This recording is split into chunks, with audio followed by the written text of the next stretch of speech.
Claudia Sheinbaum se emocionó tras cerrar el acuerdo más importante para el futuro de México con Trump. Presidenta, justamente ayer el presidente Donald Trump se refirió a usted de una manera que creo es muy interesante, muy favorable a la construcción de lo que usted está buscando, una buena relación, un nuevo acuerdo con el gobierno de Estados Unidos.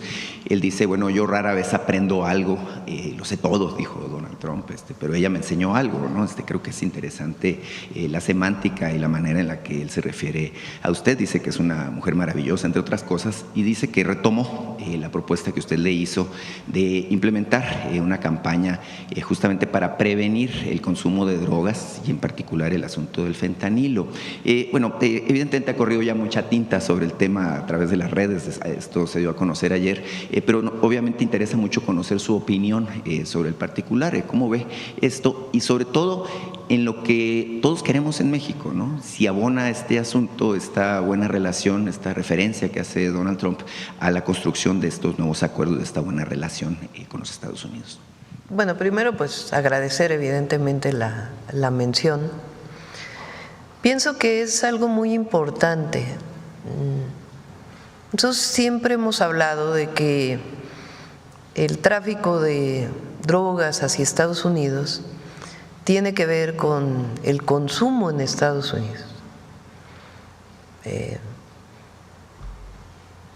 que no solamente es un tema de México, sino que el tema, no habría distribución de drogas hacia Estados Unidos si no hubiera consumo en Estados Unidos. Entonces es un reconocimiento del presidente de Estados Unidos de lo que nosotros llamamos la atención a las causas.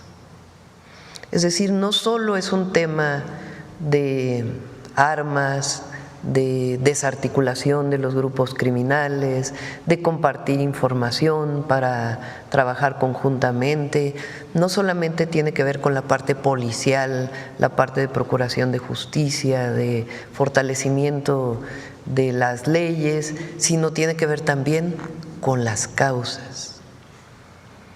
Entonces, el que ayer haya reconocido que en México se está haciendo una campaña en contra o para evitar el uso de fentanilo y que eso es importante para Estados Unidos, pues es un reconocimiento de que hay que atender el tema del consumo allá. Y eso me parece que es algo muy importante, no solamente por el reconocimiento de la campaña y que ellos la van a realizar allá, sino el tema de que ellos tienen que actuar para evitar el consumo de las drogas ilegales. Y eso es pues algo muy, muy importante. En los acuerdos de entendimiento que estamos buscando, pues es justamente la parte evidentemente de colaboración, de coordinación para distintos temas que tienen que ver con desarticulación de grupos delictivos, pero también tiene que ver con la atención a las causas. Entonces, me parece pues muy importante este anuncio que hace ayer el presidente Trump. Y además, para quienes no creían lo que habíamos hablado por teléfono, porque eso ya es el corolario. ¿Se acuerdan que yo les conté eso que platicamos? Lo conté aquí en la mañanera. De hecho, lo he contado en asambleas públicas, de que cuando hablamos por teléfono la segunda ocasión, él me preguntó si teníamos un problema de consumo de fentanilo. Yo le dije, en realidad no es tan grave. Por supuesto que hay que atenderlo y no es tan grave. Y en efecto, como lo dijo él ayer, me preguntó por qué. Y le dije, bueno, es que en México las familias tenemos valores y nos protegemos, nos ayudamos. Él dice, bueno, en Estados Unidos también. Aunque como decía en su momento el presidente López Obrador, en Estados Unidos muy pronto dejan de seguir ayudando a los jóvenes, ¿no? Por diversas razones. Pero bueno, más allá del tema de los valores y el apoyo familiar y el apoyo solidario que tenemos las y los mexicanos, la otra parte que le dije fue, aquí tenemos una campaña, y ahí fue donde se interesó mucho. Entonces, tal cual como comentó la conversación, la recuerda muy bien él y la recuerdo muy bien yo, así fue una parte de la conversación. Parte de lo que dice Donald Trump es muy interesante porque él habla de que ya tiene la frontera más segura de la historia. Y esta era una de las principales preocupaciones que él manifestó durante la campaña. Es decir, naturalmente acá la comentocracia, los medios de la oposición refieren otras líneas, ¿no?, de la comunicación de Donald Trump. Pero es interesante cómo Donald Trump subraya esto de que se está avanzando en los acuerdos. Yo por eso le pregunto si este tipo de expresiones que él tiene abonan justamente a la construcción de este nuevo Pues acuerdo. por supuesto que sí abonan. Vamos a esperar a que se dé la reunión de hoy. Vamos a ver cómo es la reunión de hoy entre el secretario Marcelo Ebrard y el secretario Lutnick, creo que así se pronuncia su apellido, que es el secretario de Comercio de los Estados Unidos, para el tema de las tarifas, llaman allá, de los aranceles decimos aquí, y el tema de seguridad, que ya se está trabajando bajo la coordinación del secretario de Relaciones Exteriores y del secretario del Departamento de Estado de los Estados Unidos. Presidente, en otro tema, mire, me llamó mucho la atención que en las últimas 2 semanas se ha estado hablando de esta promoción que hace su gobierno de un acuerdo con los empresarios del ramo gasolinero en particular, con la búsqueda de establecer un acuerdo para que el precio máximo de la gasolina magna sea de 24 pesos, lo cual creo que es muy interesante, importante. Mire, esto me trajo a la memoria un diálogo, una serie de diálogos más bien que sostuve en su momento con el expresidente López Obrador sobre un tema igual de importante, el gas LP. El gas LP, como la gasolina, pues está prácticamente al principio de todas las cadenas de valor. Incluso creo que el gas LP tiene más impacto que la gasolina, pero al final de cuentas la gasolina, el diésel, tienen que ver mucho con el traslado de personas, de mercancías. Este país se mueve sobre ruedas. Y en ese sentido, en su momento el presidente tomó una decisión de establecer, primero la política de precios tope por región para el gas LP, y número 2, crear esta compañía del Estado mexicano que se llama Gas Bienestar, que operó justamente aquí, particularmente en la Ciudad de México, que era donde había más presión sobre los precios. Ahora, me puse a revisar el tema, el contexto, y me llama la atención que en el año 2017, es decir, hace 8 años, se anunció esta supuesta liberalización del mercado, ¿no?, de las gasolinas, que nunca fue real, ¿no? Se decía que los privados, compañías tanto nacionales como extranjeras, iban a importar enormes volúmenes de combustible para vendernos las distintas marcas, ¿no? Y de alguna manera emular el mercado que existe en Estados Unidos, que allá pues sí es real esto del libre mercado, y que los precios se fijan en torno pues a la cotización del petróleo y distintos factores. Ahora, pulularon en México, como las vemos ahora, si uno toma cualquier calle, marcas diversas de gasolina. No mencionaré ninguna, ¿no?, pero hay marcas sudamericanas, europeas, norteamericanas que están por aquí. El detalle es que la importación de combustible pues se quedó en un proyecto, en ganas, ¿no? El 5% de la gasolina que consumimos en México la importan los privados. El resto, ya sea que la produzca o la importe Pemex, pues es de petróleos mexicanos, al final de cuentas. Es interesante, ¿no?, cómo quedó al final del día la composición del mercado, pero esto dio el argumento para que los gasolineros, los distribuidores, pongan el precio que les da la gana al final de cuentas. Mi pregunta, para no hacerlo muy largo el asunto, es básicamente si estaría dispuesta su administración a establecer una política de precios tope por regiones, número 1, y número 2, si estaría dispuesta, como lo planteó en su momento incluso el presidente López Obrador, a crear una línea de gasolineras del bienestar, como se puso en su momento este tema. Como lo menciona Iván Escalante cuando viene de Profeco, el tema de el precio de la gasolina, lo que no está regulado, digamos, es la ganancia del privado.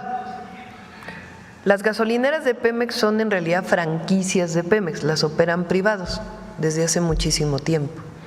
Pemex también le vende a marcas de gasolineras que no son de Pemex, y aparte está la gasolina de importación.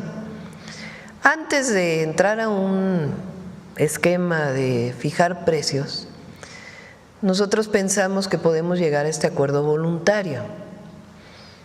Lo hicimos para la canasta básica desde el presidente López Obrador, y nosotros cuando llegamos lo hicimos nuevamente.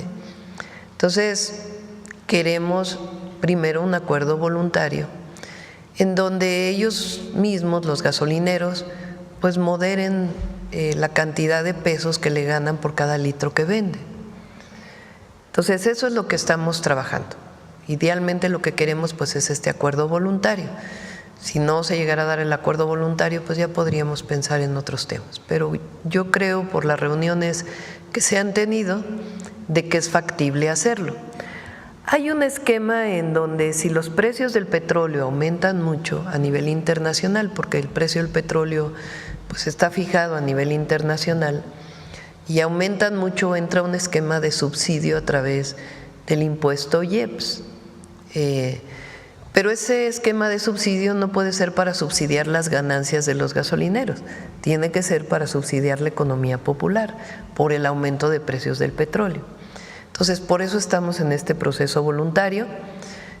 Tenemos pues la próxima semana todavía para cerrarlo y todo va bien, entonces esperemos que ya podamos firmarlo muy pronto. Sí, es muy importante este tema al final de cuentas en la mente del consumidor. Y bueno, no sobra apuntar, ¿no?, que esto de que compramos gasolina de alguna marca de California o alguna cosa así, los consumidores, pues es una farsa, ¿no? Al final de cuentas la gasolina que ponemos es gasolina de Pemex. Creo que es un tema muy interesante más allá de los acuerdos o lo que pueda ocurrir, porque son muy pocas las compañías que realmente están importando combustible de manera privada del extranjero. Casi todo queda en manos de Petróleos Mexicanos. Bien, Presidenta, gracias por su respuesta. Mire, le quiero plantear un tema de Sonora, que es un caso de éxito muy interesante. Hasta hace poco el municipio de Cajeme era de los municipios foco rojo, era el quinto municipio más violento del país, con muchos problemas. Llama la atención que en los últimos meses, porque luego de esto no se habla, es un caso de éxito en donde Cajeme sale del top 5, hoy tengo entendido en las estadísticas el número 38 en niveles de incidencia de casos de homicidio doloso. Y bueno, en este caso el gobierno que encabeza, tengo entendido que es su conocido bastante cercano, Javier Lamarque Cano, bueno, pues ha incidido en políticas justamente Es un compañero del movimiento, cuando apenas nos reuníamos unos cuantos, ahí estaba siempre Javier. Vaya, en este caso tengo entendido, bueno, que él está implementando muchas políticas de cercanía de la autoridad, es decir, de la autoridad policíaca con la comunidad, políticas de mucha atención, como usted lo plantea, pues a las causas también de lo que estaba propiciando esta descomposición del tejido social en Cajeme, y bueno, obviamente también una política de mucha eficiencia en la atención de los servicios municipales. Incluso tengo entendido que, por ejemplo, Cajeme es el número 1 en materia de lo que es la apreciación de los ciudadanos hacia la calidad de los servicios que se ofrecen de parte del municipio, por ejemplo, el tema de agua o el tema de las vialidades y los baches. Entonces, pedirle su opinión sobre este tipo de casos de éxito, si usted cree que se tendrían que estar implementando en otros lugares del país justamente para resolver de fondo, porque no todo puede quedar en manos del gobierno federal, ¿verdad? Cajeme, como otros lugares del país, tiene una buena gestión municipal, un muy buen gobernador y la colaboración y la coordinación con las fuerzas federales.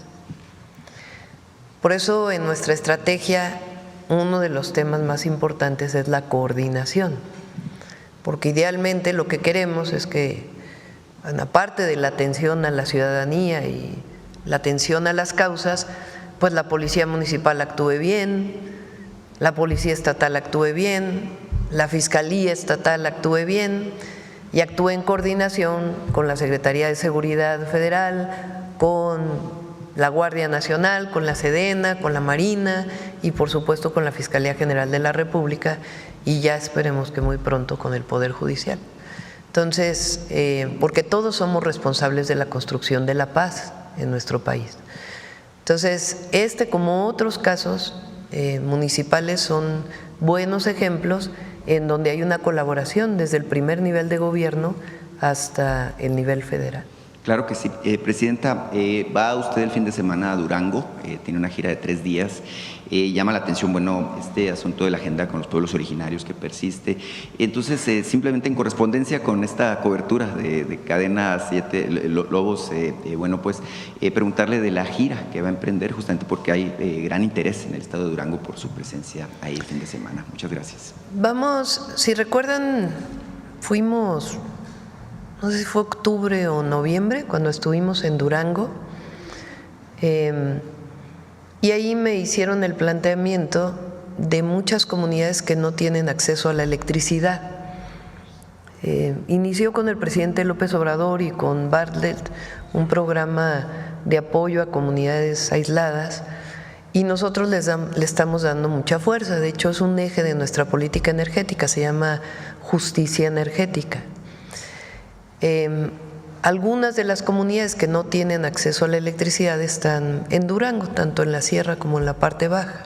Son comunidades indígenas. Entonces, como parte del plan de justicia, Emilia, la directora de CFE, y Luz Helena, secretaria de Energía, ya estuvieron ahí y ya tienen un proyecto. En algunos casos, por ejemplo, el municipio hizo inversión para la electrificación, pero no ha sido conectado a Comisión Federal de Electricidad, y además el pago por alumbrado público sería muy alto, entonces tiene que haber un esquema particular para estas comunidades. En otros casos hay que instalar paneles fotovoltaicos porque están muy aislados y costaría mucho llevar las líneas de transmisión o distribución, pero ya tienen el programa, ya tienen el proyecto que se va a desarrollar en los próximos años. Entonces ese es uno de los temas que vamos a ir a anunciar a Durango. El otro tiene que ver con una planta potabilizadora que ya prácticamente está lista, pero no voy a poder ir en la inauguración porque recuerden que Durango tiene elecciones a presidentes municipales, igual que Veracruz, y ya tocaría justamente en el periodo electoral. Entonces, pues vamos a ir a hacer una supervisión de obra, además de la entrega de programas sociales, Becarrita Cetina, las tiendas del bienestar y el programa de pensión Mujeres Bienestar. Bueno, a ver, por acá ya preguntar, acá. Buenos días, señora Presidenta de la República. De Tijuana, Juan Felipe Prado, transmitiendo desde la frontera. Hay un tema que le quiero hacer saber a usted. Fue muy acertada la decisión de la Guardia Nacional en la frontera, y le voy a explicar por qué, y a continuación le hago saber mi pregunta. Bueno, la gente hoy en día, con la llegada de los elementos de la Guardia Nacional a Tijuana, pues se sienten seguros, se sienten protegidos, ya que hay una muy buena coordinación con las policías municipales, tanto del estado como del municipio. Así es de que, pues en verdad, me pidieron algunas personas que nos siguen en las redes sociales que le agradecen por esa acertada decisión de implementar elementos de la Guardia Nacional en Tijuana, ya que, como usted bien sabe, pues Tijuana ha venido de algunos años sufriendo el tema de inseguridad. La pregunta sería, Presidenta, ¿habrá más elementos designados allá en Baja California, tanto en los 7 municipios, Tecate, Rosarito, Mexicali, etcétera? La pregunta es, ¿podrían mandar más elementos? Porque la gente está muy satisfecha, en verdad se lo digo, se siente segura la gente en la Revolución, se siente segura en el Boulevard Salinas, en la propia Garita, en la propia Avenida Internacional, que es donde termina la Patria. Le pregunto a usted, ¿habrá más elementos de la Guardia Nacional allá donde termina la Patria? Necesitamos elementos de la Guardia Nacional en todo el país, evidentemente. Entonces, pues hay un número determinado de elementos. Cuando se fortalece un área, pues evidentemente se queda a veces otra área que ya no está vigilada. Lo que hacemos pues es en los lugares donde hay menos índices delictivos, pues de ahí el general secretario, a través de el comandante de la Guardia Nacional, pues definen los criterios, ¿no? ¿Qué estamos haciendo en todos los estados? Porque esto es algo importante. Baja California nos toca ya en unas semanas.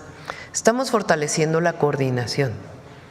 En Tijuana, por ejemplo, el presidente municipal tiene muy buena actitud para la coordinación, obviamente la gobernadora Marina del Pilar.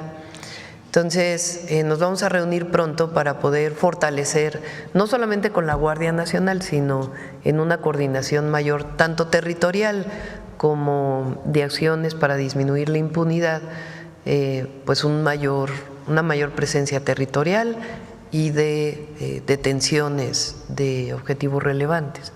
Entonces, estamos haciendo esto en varios estados. Recientemente en Tabasco pues hay un trabajo importante, en muchos lugares, en Chiapas, en Guerrero, en varios lugares hemos estado interviniendo, los que definimos como prioritarios, y Baja California nos toca pronto. Entonces, que sepan las y los bajacalifornianos que vamos a estar ahí siempre para ayudarles.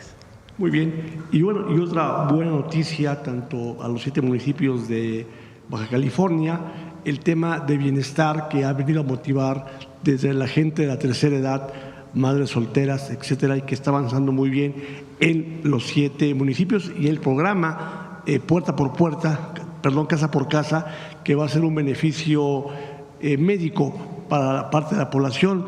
Esto que están implementando, porque están tomados de la mano tanto el alcalde de Rosarito, Rocío Adame, el alcalde de Tijuana, Ismael Burgueño, la gobernadora de Baja California y los demás presidentes, que no recuerdo, Román Cota, de Tecate, etcétera. La pregunta sería, Presidenta, este programa de bienestar, pues me preguntan el tema de médicos, puerta por puerta, ¿va a haber más contratación de médicos? ¿Se va a ampliar el programa? ¿Qué noticias nos tiene para Baja California en el tema de bienestar? En el tema de salud son 2 temas, ¿no? Estamos fortaleciendo, como bien se anunció el martes, la compra y distribución de medicamentos para centros de salud y hospitales. Esperamos que en el mes de marzo ya se note que hay mucho más abasto. Ha aumentado, pero necesitamos todavía darle mayor abasto, y esto nos va a permitir pues para los próximos 2 años, porque así se hizo la licitación, y el trabajo que se está haciendo de médicos del bienestar para poder garantizar que haya médicos especialistas y médicos familiares en centros de salud y hospitales. Además, la gobernadora Marina del Pilar tiene sus propios programas de salud, de apoyo a la salud. Ahora, el programa de salud casa por casa apenas está desarrollándose. Primero, los servidores de la Nación visitaron casa por casa de los adultos mayores. Anunció el lunes la secretaria Ariadna que ya van a un poco más de la mitad.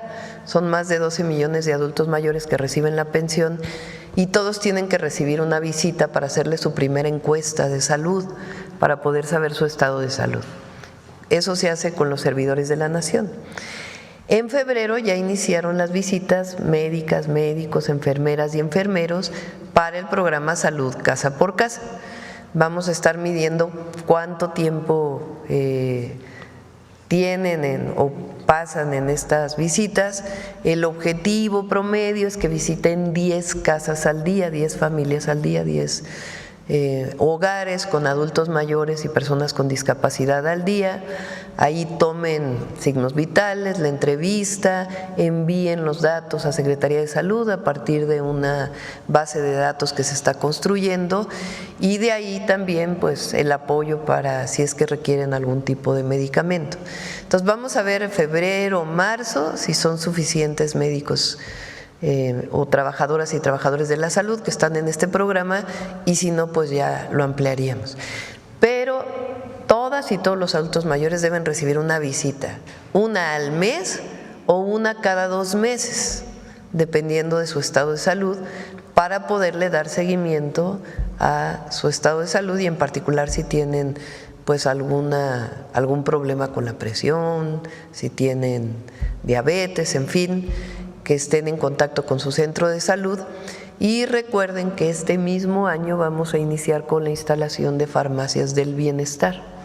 Estamos ya trabajando en este programa para que los medicamentos básicos de adultos mayores y personas con discapacidad puedan ser entregados de manera gratuita sin necesidad de ir al centro de salud. Muy bien. Por último, Presidenta, bueno, la coordinación de bienestar a cargo del doctor Alejandro Ruiz Uribe, pues la verdad tiene repletas las sucursales o los puntos de atención. Enhorabuena. Mi última pregunta, Presidente, sería ¿cuándo nos visita usted allá en Tijuana? La gente pues la sigue mucho y está muy agradecida con los temas que usted ha llevado a cabo en beneficio del desarrollo de los 7 municipios y bueno, principalmente Tijuana, que yo represento, y Rosarito. La pregunta sería ¿cuándo nos tendríamos el honor de que usted Pronto. Ahora tenemos Durango, vamos a ver la próxima semana. Es probable que vayamos a Guanajuato porque se va a inaugurar la planta de ciclo combinado de Salamanca. Entonces ya les vamos informando. Gracias. A ver, por acá en la esquina. Buenos días, Presidenta. Gus García, de Comunicante MX y Alerta Multimedia. Presidenta, como primer tema, creo que si hay alguien que también merece voz en este foro tan importante de México son los animales. La semana pasada nos enteramos del caso de Huesitos, un perro que fue golpeado por segunda ocasión allá en el estado de Puebla. Lamentablemente, en ese primer contacto con el agresor, la Fiscalía tomó la decisión de dejarlo libre porque únicamente lo acusó por alterar el orden público. Sin embargo, a raíz de una asociación civil se ejerció presión, se detuvo nuevamente este agresor y afortunadamente hoy está tras las rejas. El día de ayer en Tabasco nos enteramos de un caso también de un sujeto que golpeó y roció de gasolina a una gatita y lo mismo. En la semana nos enteramos en Ecatepec de otra persona que iba en motocicleta arrastrando a un perrito.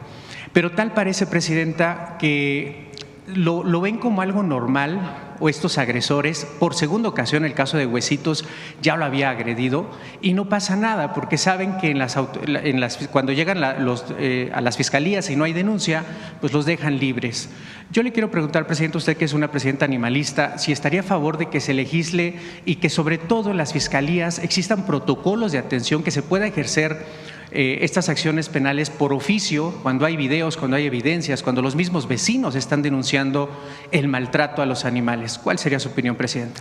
Tiene que venir la ley secundaria de la reforma constitucional, ¿verdad? Que ya se está trabajando y a petición de muchos grupos de protección de animales, pues estamos abriendo también las opiniones para poder construir una ley nacional o una ley general que permita pues darle el criterio a todas las códigos penales y otras acciones que se tengan que realizar para la protección de los animales.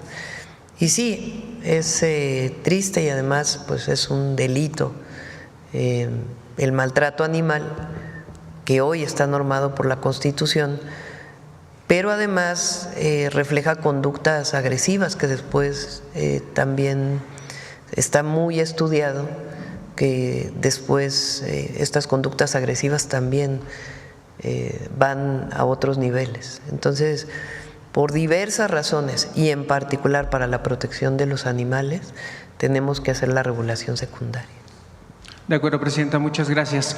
Como segunda pregunta y de cara al 8M, Presidenta, dentro de lo que en las últimas semanas se ha vuelto muy viral, un tema muy viral en redes sociales, son los casos en donde se ha desvirtuado el feminismo, mujeres, las famosas ladies que se han revelado a través de esos videos virales, que buscan dañar a hombres que están trabajando como choferes de aplicación, o el caso de ayer, que la máxima casa de estudios en la UNAM, una jefa de departamento se dirigió con un estudiante amenazándolo de no te conviene ponerte conmigo porque eres hombre, ¿no? Y ha habido amenazas abiertamente donde se busca dañar la reputación, el trabajo de hombres, que afortunadamente hubo un video que evidencia que esas mujeres no estaban actuando del todo correcto.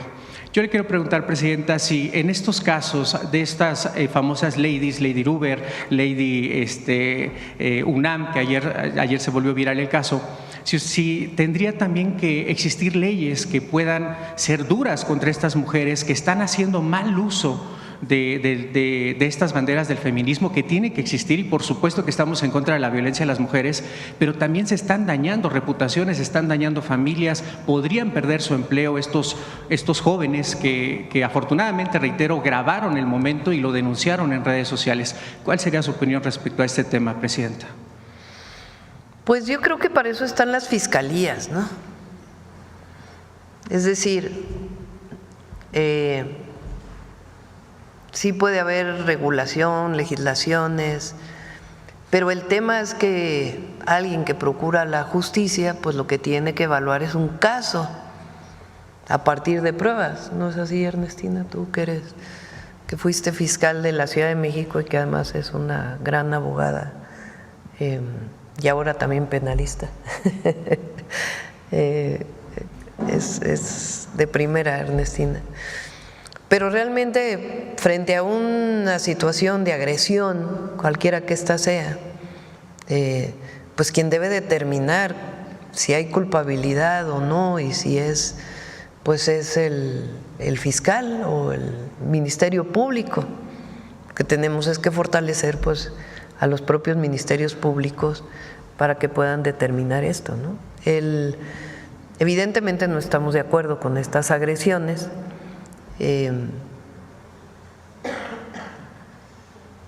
Pero no sé qué tanto es necesario legislar en este sentido o sencillamente proteger a una víctima, cualquiera que ésta sea, a partir de una buena carpeta de investigación y una buena investigación. ¿Haría usted un llamado a las mujeres de México, la toma como referente, para que sean cuidadosas al momento de justamente hacer uso de estas herramientas que hoy en día las protegen? Porque claramente en estos 4 casos… ¿Pero cuáles herramientas las protegen? Es que yo no estoy de acuerdo en eso.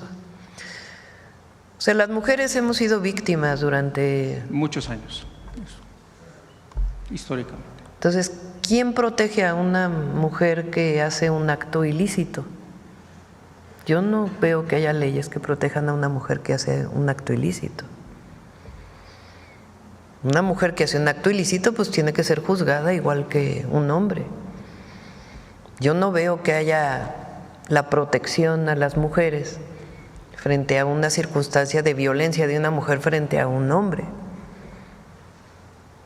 Más bien lo que tiene que haber es una buena actuación de quien le corresponde frente a una apertura de una averiguación. Si una mujer falsamente acusa a alguien de un delito que no cometió, ¿a quién le corresponde decir no cometió ese delito? Pues al Ministerio Público, ¿no? Y en todo caso al juez, si es que hay una carpeta de investigación que se presenta frente a un juez. Entonces yo creo que más que hacer llamados, pues el llamado es a la construcción de la igualdad. Es correcto. Y de la paz y del respeto. Y que nadie haga mal uso de cualquier acción. En la medida en que nos protejamos todos, vamos a tener una mejor sociedad. De acuerdo, presidenta. Y como última pregunta, respecto al surtido masivo de medicamentos, que ya estuvo aquí el subsecretario Clark esta semana, se ha anunciado que a partir del 1 de marzo van a llegar estos medicamentos de manera masiva, y creo que es un acierto del gobierno federal hacer esta mega licitación y hacer toda esta compra masiva, porque estoy seguro que le conviene al sistema de salud pública. Sin embargo, presidenta, desde el mes de enero yo he estado visitando algunos hospitales, sobre todo institutos de salud, cancerología, el Instituto Nacional de Pediatría. Justamente el 16 de enero se dio a conocer que todavía faltaban algunos proveedores que levantaran la mano para medicamentos que son específicamente para el cáncer. O sea, no se había cubierto del todo la convocatoria. Ya el subsecretario Clark anunció que se abrió un nuevo periodo, ya hay postulantes y esperemos que lleguen los medicamentos muy pronto. No, y en el caso de cáncer se hicieron compras inmediatas, porque pues en general ningún medicamento debe faltar, pero particularmente para el cáncer, pues el retraso de 1 semana, 2 semanas de no aplicación de un medicamento pues puede tener consecuencias fatales. Entonces, en particular para cáncer se hizo una compra específica. Exacto, y justamente sobre eso, presidenta, la semana pasada estuve en el Instituto Nacional de Pediatría y se lo comparto abiertamente, acompañando justamente a mi sobrina. Mi sobrina acaba de entrar a cuidados paliativos ahí en el Instituto Nacional de Pediatría y me llamó la atención que nos emitieron una receta para conseguir medicamento que ella necesita para sus cuidados paliativos. Entonces, acercándome justamente ahí con familiares que estaban junto con nosotros para recibir la capacitación, porque nos capacitan propiamente para cuidados paliativos, pues me entero que sí, efectivamente había algunas ausencias de medicamentos que había que comprar, ¿no? Son medicamentos caros, se lo tengo que decir, no son medicamentos baratos. Pero deben ser gratuitos. Si exacto. nos pasas el dato, pues para que Eduardo pueda intervenir y irme de inmediato, porque no tiene por qué en una institución pública un paciente comprar un medicamento. Deben ser gratuitos y en el caso de desabasto de este medicamento, pues debe de actuarse de inmediato. ¿Existe la figura del reembolso para esos familiares que igual y tienen que comprar? No hay la figura del reembolso, pero que nos den los datos para que de inmediato pues pueda… Se tomen acciones. Sí. De acuerdo, muchas gracias, presidente. Gracias. Bueno, vamos con las dos últimas, firmamos la iniciativa y luego viene Mujeres en la Historia. Gracias. Mariana Madrid, de Albavisión. Presidenta, ¿nos pudiera dar más detalles de la reunión y la declaración conjunta de entendimiento que se dio ayer entre el Comando Norte de Estados Unidos y el secretario Trevilla Trejo? Si bien dijeron que pues el acuerdo era compartir más información, trabajos de inteligencia y patrullajes en la frontera, pues ¿qué otras acciones incluyen este acuerdo? ¿Cuántas patrullas estarán en la frontera norte? ¿Cuántos elementos incluirán el patrullaje? Detalles. Fue por lo que me cuenta el general secretario, fue una muy buena, muy respetuosa conversación. Entre otras cosas, lo que plantearon es que del lado de la frontera de Estados Unidos, pues hay elementos de la Armada de Estados Unidos y de este lado, pues hay elementos de la Guardia Nacional. Entonces, que pudiera, frente a alguna situación, por ejemplo, de un caso de que se presupone que hay un arma que viene de Estados Unidos a México y tiene información de Estados Unidos, pues que puedan entrar en contacto con el comandante que esté en esa zona para poder informar, o viceversa frente a otras condiciones. Entonces, sobre todo se habló de la comunicación y de la coordinación en estos casos, con respeto a la soberanía y los 4 principios. ¿Ya hay alguna fecha para la reunión que tendría el secretario Harfuch en Estados Unidos para el tema de seguridad? Ayer tuvo una llamada por teléfono el secretario, a ver si me recuerdan el nombre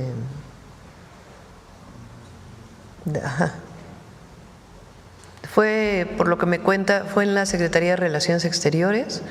Fue también una llamada de mucho respeto y comunicación, y pues va a continuar la coordinación y la comunicación. Ahora les comento. Gracias.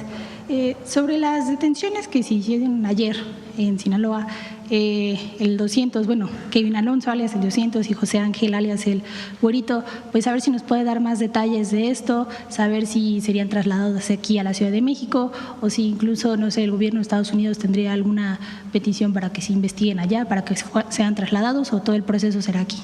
Se lo dejo al Gabinete de Seguridad que informe. Sí, fueron 2 detenciones muy importantes ayer y ya emitirán pues la Secretaría de Seguridad y el Gabinete los comunicados, y el martes que vienen a informar pues ya podrán darles más información.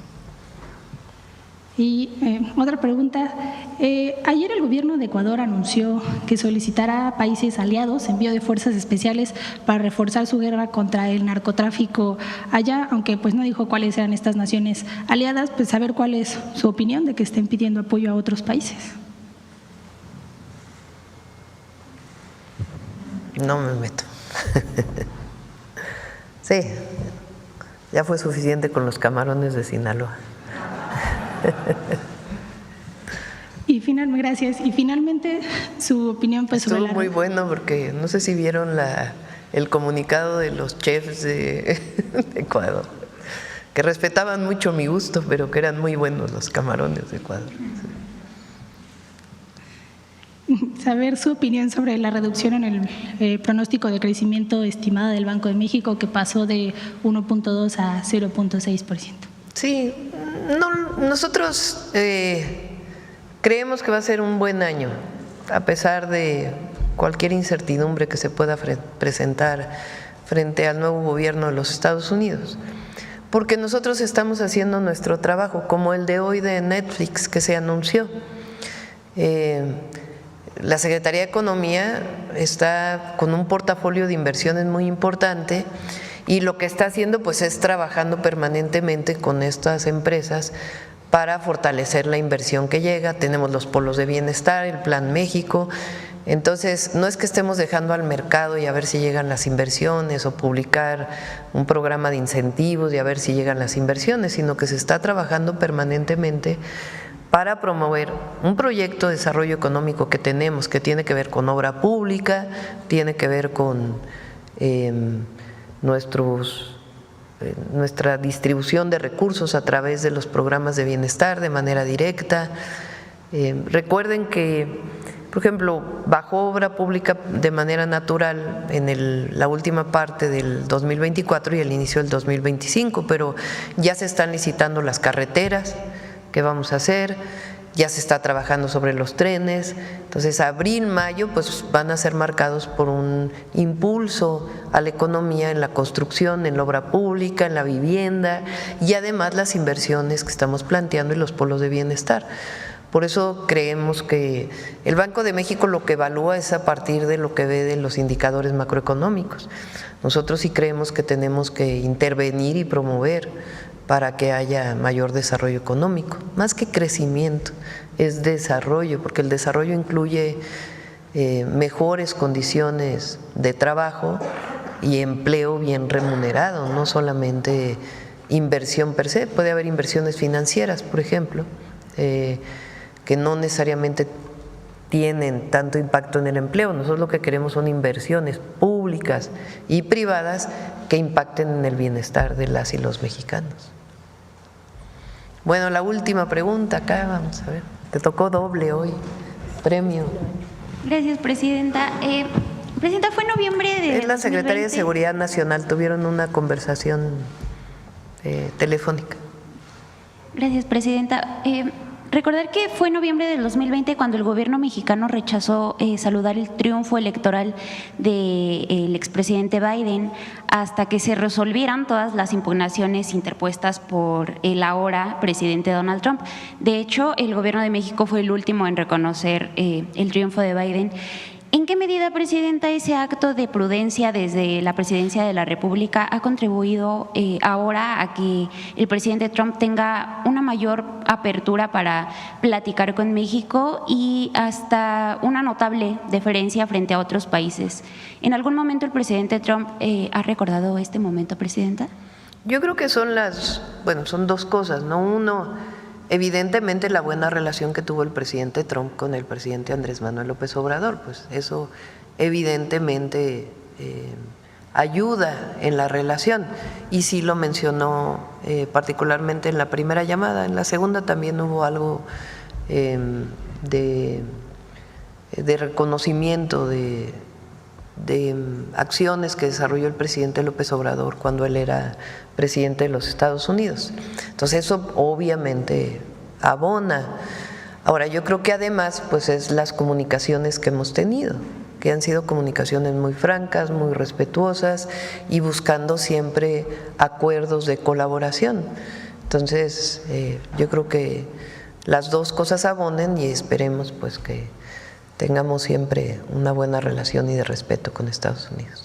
Muchas gracias, Presidenta. Finalmente, ¿qué espera su gobierno de la deliberación que se dará en la Suprema Corte de Justicia de Estados Unidos el próximo 4 de marzo en torno a la demanda de México en contra de las armerías estadounidenses y que podría darle pues a México una indemnización por más de $10,000 millones?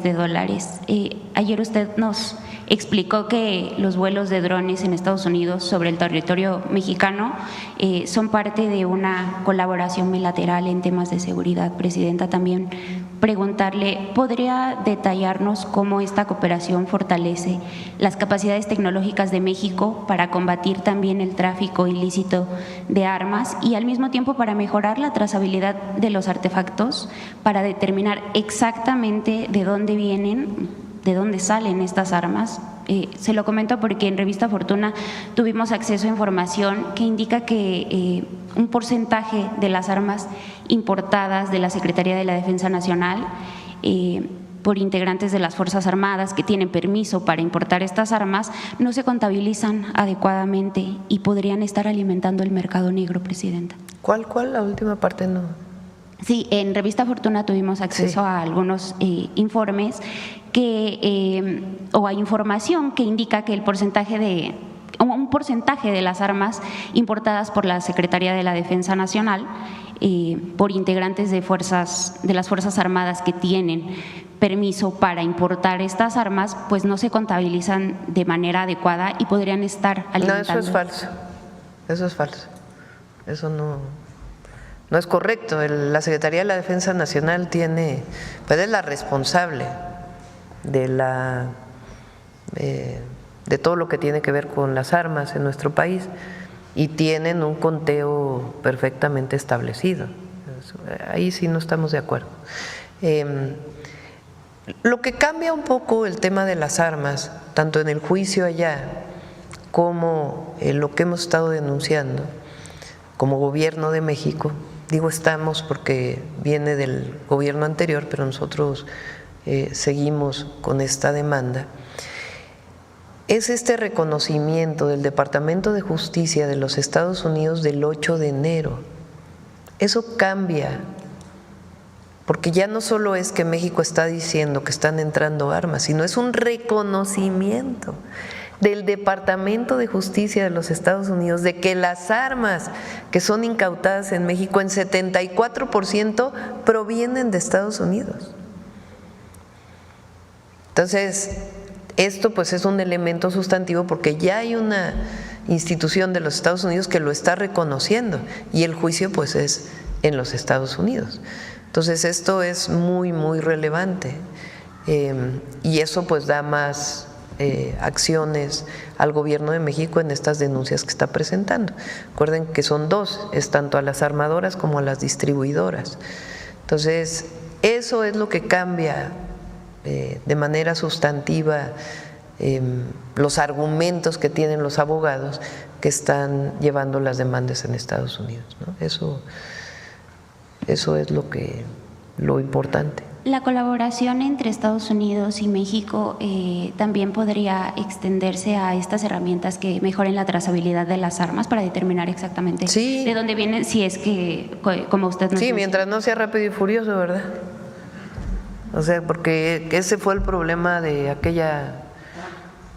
en aquella ocasión, que la verdad es que supuestamente pusieron chips a las armas para ver, se las vendieron a los grupos criminales para ver dónde terminaban las armas y luego ya no sabían dónde estaban los chips. Entonces, de verdad, y luego nadie fue juzgado por eso, nadie, por un acto de ese nivel de criminalidad.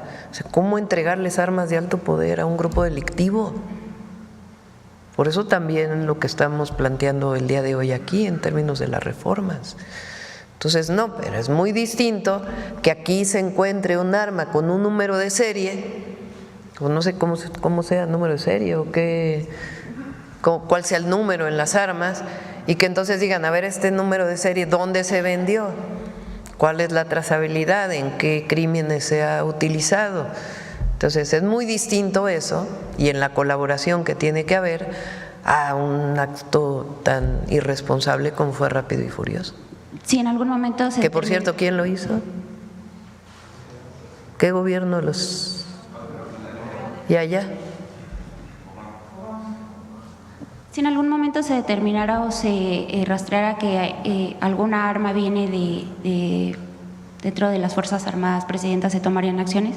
¿Qué tipo de acciones? toman. De hecho, ahora se está, además de esto, la Secretaría de la Defensa Nacional envió a la Cámara de Diputados, ¿a diputados o a senadores lo envió? Senadores, creo, la ley de armas. Viene una modificación a la Cámara de Senadores, porque pues hay que actualizarla, porque hay incluso armamento ahora que se puede hacer con una impresora 3D y que no está catalogado como un delito, por ejemplo. Entonces, todo eso se está actualizando en esa ley que ya está en el Senado. De hecho, el general secretario fue a presentar ante senadores la importancia de esta actualización en esta ley y pues es parte de lo que se sigue, ¿no? Muchas gracias, presidente. Bueno, vamos a firmar el decreto.